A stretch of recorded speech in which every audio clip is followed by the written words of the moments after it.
Hi, I'm News 8's Darren Kramer. Thanks for joining us today. We're going to call this segment Neighborhood Watch, where we take a weekly look at issues of public safety in Connecticut, crime in Connecticut, policing in Connecticut, tips to keep your family safe. And joining us again today is former Fairfield Police Chief and Director of Public Safety at Sacred Heart University, Gary MacNamara. Gary, thank you for being here. I appreciate it. Darren, thanks for having me once again. Okay, we're going to look at a case that has gripped Connecticut now. It is a horrible case unfolding here in the state, but it's happening in New Britain. In New Britain on October 8th, police got a call about suspicious activity behind this abandoned home in New Britain. When they went there, they found the remains of a young girl in a box in the backyard of this home.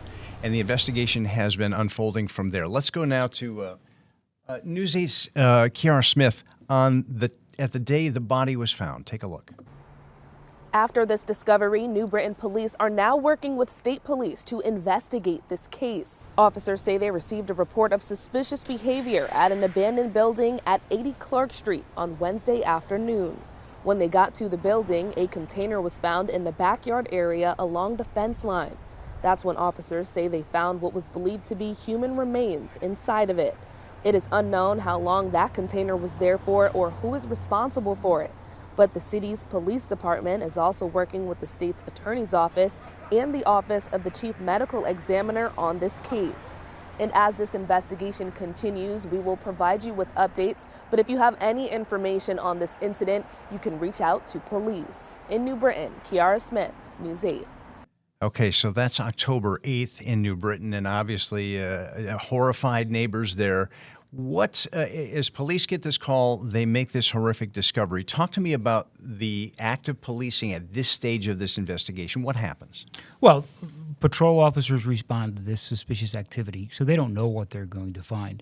And obviously when they check, they locate human remains. So it instantly becomes a crime scene. And they're allowed to go on the property to check initially, but once they determine that there's actually human remains, it really becomes a crime scene. So they back up, they secure the area. Even though the building appears to be abandoned, there's still somebody who owns it, so they got to make sure they do it right. They'll back up, notify detectives, other people, and ultimately get a search warrant for that property because that is a crime scene. And they want to make sure that they do it right legally. So in case a property owner or somebody else was responsible, they'd be able to hold them criminally responsible. And immediately, I'm assuming they begin to check the, what do you do? Is it a DNA test? Is it boots on the ground? What do you do at that point? Everything, right? Yeah, well, first of all, it's shocking, but it's very tedious, and ultimately they would contact the medical examiner after they do the crime scene search, and they take photographs and make sure they document the evidence. And then at that point, work with the medical examiner to try to identify who this person is.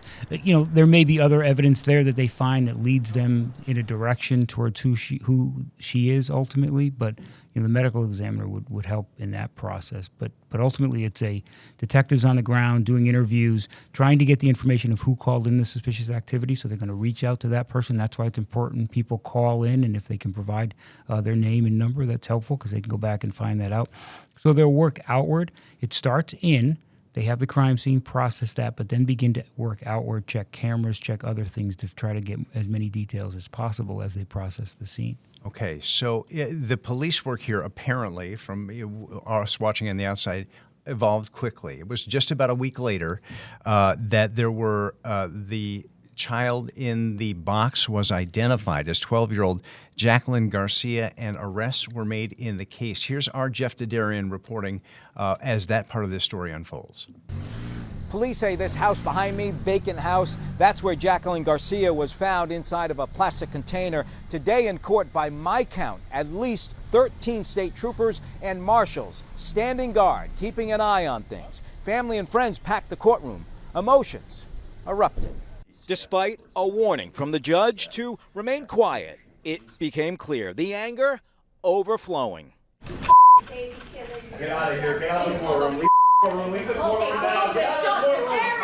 That happening after the trio brought in Jacqueline's mother, Carla Garcia, charged with murder and cruelty. Bond set $5 million. Jacqueline Garcia, aunt of the victim, charged with cruelty, $1 million bond, and the boyfriend of the mother, Jonathan Nanita, facing murder and a charge of improperly disposing of a body. He was also held on $5 million bond. Police say 12-year-old Jacqueline, first abused and then starved, probably died in the fall of 2024. There's no reason. Strangers and people who knew young Jacqueline continue to come here, asking why. I have 8 kids. And if I couldn't handle them, I'd give it to somebody that can't. I will never do this to my kids. And we've learned one of the 3 arrested before, the aunt, Jacqueline Garcia, found guilty before of risk of an injury to a child in 2024. Questions still persist about the mom. What did you think when you heard what police say happened to that little girl? I was in shock. I called my mom right away and I was telling her about it. And I'm like, I just don't know how someone, me being as a mom, could ever do that to their child. She's a horrible person. She's a horrible mom. Horrible mom, horrible person. She's not a mother. Yeah, you're definitely not a mother when doing all that stuff. No cause of death yet from the medical examiner. All 3 files for the suspects charged in this case have been sealed for now. Next court date, November 14th. We will be there. In New Britain, Jeff Dadarian, News 8. So that latest chapter opens up a whole bunch of questions. How could this child be missing, presumed dead for that long without finding out? The child had been pulled out of school. There's a homeschooling question, a DCF question. We're going to address all of that. We'll take a short break. Back more with Gary MacNamara here in our Neighborhood Watch on News 8, coming up in just a moment. Welcome back, everybody. I'm News 8's Darren Kramer. We are in our Neighborhood Watch segment today, where we look at issues of crime and policing and community safety in your family. And joining us again today is the former Fairfield Police Chief, Gary MacNamara. We were, Gary, talking about this case where we had been unfolding the story of a 12-year-old Jacqueline Garcia, whose body was found in a box in New Britain on October 8th, and then arrests made in this case. And we showed you a moment ago. We'll pull up the pictures here of the folks arrested. These are the 3 people facing charges in this case. That's her mother, Carla Garcia, on the left. That is her aunt, Jacqueline Garcia, in the middle, and the boyfriend of the mother, Jonathan Nanita, on the right, all facing charges. The mother on the left facing the most significant charges in this case. And you saw the anger in the piece from the neighbors, wondering how could this happen? And the question number 1 is, if a child, apparently police believe this child was killed last fall, how does a child drop off the radar like that without anybody knowing or finding or caring or alerting police? Well, I think that's some of the things that we have to look at. You know, apparently she was taken out of school. So the timing of it, she's taken out of school in New Britain and then moves to Farmington. So there's a little bit of a disconnect. There's no neighborhood structure. They move, so that is one thing where maybe friends or others might not necessarily know that they're missing, and then ultimately takes her out of school. So she applies to homeschool the child, and I think that's probably one of the most significant parts of this is that they disappear from the system. You know, school is a great place where people are going to connect with people. Teachers and others are mandated reporters, so they're going to look to make sure that children appear well and healthy. When you have that, now homeschooling is great, but there are people that do that for other reasons, and I think that's part of what has to be looked at is why was she able to go missing for so long? Not only when she moved, but clearly a year of abuse or a year of death, and then the abuse that led up to that. Why was that not found? And part of it could be that she really disappeared from any of the structures within our neighborhoods. That's something the governor brought up this past week, talking about it. Is that is there a loophole here where a child can fall through the cracks? In a situation like that, is DCF supposed to be checking up on these kids if there are no complaints and I'm homeschooling my son or daughter? Are they supposed to be coming to check, or if there's no complaints, they don't? How does that work? Well, yeah, DCF would only act on a report of abuse or suspected abuse. So, and how it works for them is if a mandated reporter or anybody, frankly, reports that they have a concern for a child, they're going to report that to DCF. DCF is going to evaluate that and then take out a case on it, and they'll start an investigation. Depending upon what they find out, at some point they'll clear that investigation.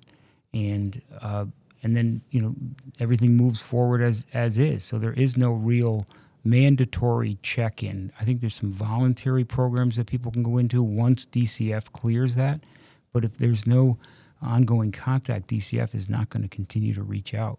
When we do stories like this, we get a lot of reaction on both sides. There are parents who homeschool their children who feel they're being singled out here. The governor is saying maybe there needs to be a look at how things are checked if someone's homeschooling. I mean, should changes be looked at? What should this? I know that DCF is doing an investigation right now. What do you think should be happening right now? Well, I think there's two things. Number one, you're right. There's that debate about homeschooling, and if we take that off the table for a second, what we really have to look at are the red flags for what happened prior to going to homeschool. And I really think we need to look at with Mimi here to find out what happened prior to her being pulled from school. Because if there was an active case of DCF prior to going to homeschool, that's a real big red flag. That all of a sudden DCF is involved, and again, I don't know whether they were or not, but if there's an investigation ongoing, now all of a sudden I pull my child from school, so there's less of a mandated reporter that's going to witness that. We have to look at that. But yeah, I mean, people who homeschool, that's important, but sometimes people use homeschool as a way in which there's less eyes on a child, so less eyes to look whether or not there's a case of abuse or not. Well, another thing that brought this case into focus on this issue of homeschooling is the case in Waterbury that's unfolding now, where there are allegations that a stepmother kept her stepson locked in a room for 20 years under the same scenario that he was pulled out of school when the school contacted police about his well-being. That's another case that points in this direction of homeschools and accountability, correct? Well, that's exactly it. We got to separate homeschool. Homeschool is whether or not the grades are right, whether there's curricula involved, and they're reaching the points when they should of age. The difference with that is whether or not there are eyes on people. So that's what we have to look at. But we have to look at it. We really have to dive into each one of these cases so we can find out what happened, what caused it. It's not the homeschooling concept that caused it. It's the intent on the people that go to abuse children. So we've got to look at how we can clean that up and whether or not there are steps in place to monitor people that on an ongoing basis that may have a report of some sort of abuse against a child. How do police departments and DCF work together? Because there's an interlap here. Usually it comes with as it did in Waterbury, somebody concerned, school concerned about the fate of a child, they call police, DCF gets involved. Is that the normal relationship? What's the overlap there? It is. It could come either way. Sometimes people report directly to DCF, or sometimes they report to police, and then police know enough to call DCF, and they work together on it. Regardless of where the report comes from, they're really going to work together in the case to make sure that they address it. But DCF has a lot of power involved in it. If they get a report and they can substantiate it, they have the power to, and rightfully so. They have to interview the child. They have to interview the parents. They have a lot of ability to and strengthen their responsibilities to get to the bottom of things. I think what happens is once a case is cleared, there's not really any stopgap along the way to do these random check-ins. And maybe that's something we have to look at. It's certainly resource intensive, but obviously we have a couple patterns now already of this happening, as you mentioned there, and so we really have to look at how we can clean that up to make sure that these poor kids this is terrible, and we need to make sure we do all we can to get to the bottom of it to see how we can stop it from happening. All right. We'll be back with more in just a moment with former Fairfield Police Chief Gary MacNamara discussing this difficult but ongoing case here in the state of Connecticut. We'll be right back. Welcome back to News 8's Neighborhood Watch. I am here once again with former Fairfield Chief Gary MacNamara. Gary, we just want to set the stage again. If you're just tuning in, we are taking a look at this case evolving in New Britain right now. It was back on the 8th of October that the body of a young girl was found in a box behind a home. This is that young woman, 12-year-old Jacqueline Garcia. As the investigation went on, police think she may have been dead since last fall. Initially, her body in a home, then moved to this abandoned home in a box behind this place in New Britain. There have been arrests in this case as well. Here are the three people facing charges now. That's her mom, Carla Garcia, her aunt in the middle, Jacqueline Garcia, and the boyfriend of the mother, Jonathan Nanita. All three facing charges. The mother facing the most severe charges in this case. And Gary, is it, first off, let's talk about in this initial thing, when a police officer, and you've been in these situations, comes upon something this horrific, that's got to have a pretty significant impact on a first responder, on a police officer, right? Oh, yeah, it does. We know now what they found, but at that moment in time when you're just kind of checking on a suspicious object, you don't know what you're going to find. So it can be very traumatic, especially being so surprised and shocked at the condition of the body. But also, since it involves a child, anytime officers respond to cases like this that involve a child, it's even more impactful on their wellness and their health, because it becomes very shocking and very difficult to process. Yeah, this is speculation, but from the time this little girl's body was found in the backyard until arrests were made and she identified was, I think, about 8 days. Does that give you any indication of the strength of the police case or their certainty of evidence? I know that I'm asking to read the tea leaves here, but that quickly would make it seem to a layperson like, boy, they must have this pretty well locked. Yeah, I would say so. And the reason I say that is because there's a couple crime scenes we got to remember, too. I mean, obviously, when you find a body that was dumped or placed in an abandoned building, as you see here, that's not where the crime occurred. That is where a crime occurred, but not the crime of murder. So they're going to, once they find that, then they have a secondary crime scene, or a primary crime scene in this case, where they're going to get information on what occurred there. They may have another crime scene given the fact that the family has moved a few times. But I am sure, given the swiftness of the arrest, that they found other evidence, and either that or cooperating witnesses who provided information that tells us that she was abused before she died. I mean, the condition of the body is one thing, but going back and saying that she was actually abused, and with certainty in the arrest warrant, they say that indicates that they have some evidence or some cooperating witness that is providing that information. There is a lot to be horrified about in this case, and I think the one thing that makes so many people scratch their heads, as we mentioned earlier here in our discussion, how could this happen? So a family pulls a kid out of school. They must have neighbors. They must have friends. There certainly were signs of abuse, one would guess. How that could go off the radar, and it may give all of us pause to take a moment and think, if you see something that looks out of place, there are things you can do to help or make a difference, correct? Yeah, and I think that's what we need to find out. We need to find out what happened prior to when she was in school in New Britain. Were there any signs? Were there any symptoms? Was there anything that people might have looked back now and said, boy, I probably should have said something? But, people are always afraid to report something if they have a concern. Just report any concerns, because you may, in fact, as a result of that report, you may allow law enforcement, DCF, or others to kind of intercede or intercept before we find ourselves in these situations. But it's always important to do that, and don't hesitate to do that. And you should really go online and know how to do that, because people really sometimes don't realize the power of DCF, and law enforcement is certainly here. There's mandated reporters as well. Keep in mind, Darren, there are mandated reporters, teachers, coaches, and others that are mandated to report if they have a suspicion of child abuse. So let's say I'm the neighbor, and I'm really worried about this kid next door because of X, Y, and Z. What do? Do you call the police? Do you call the school? Do you call DCF? What do you say? Well, and I know a lot of people are afraid because they don't want to put themselves in danger if it's a situation like that. Can you remain anonymous? Take me through that. As a citizen, what can I do?